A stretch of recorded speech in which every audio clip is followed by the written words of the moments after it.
moi, ce qui me frappe là, c'est que le général, quand même, il a une révolution dans le dos. Je veux dire, on a oublié, parce que les choses passent vite, mais on a oublié ce que c'était que Tahrir, on a oublié ce que ça a apporté.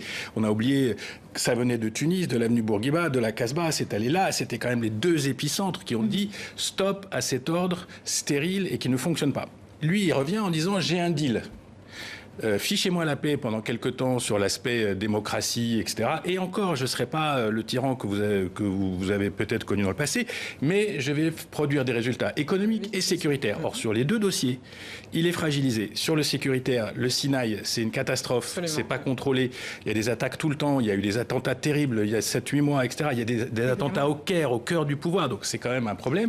Et les réformes économiques sur lequel on pourrait discuter techniquement, elles mettent beaucoup de temps à produire des effets, et donc on a un pays qui est totalement exsangue, qui est à la merci de ses bailleurs quand même. Il faut penser à l'Égypte, parce que ça représente en termes d'émotion qu'on est ici, ils sont à la merci des Émirats, à la merci de l'Arabie Saoudite, à la merci du fonds, etc. Donc ça, pourquoi ils font la guerre aux candidats? C'est parce que même si le lot général ou le monsieur des droits de l'homme avait fait 30%, ça aurait déjà été une remise en cause majeure du système. Et lui, son problème, c'est de tenir la barque jusqu'à ce qu'un petit miracle économique, etc.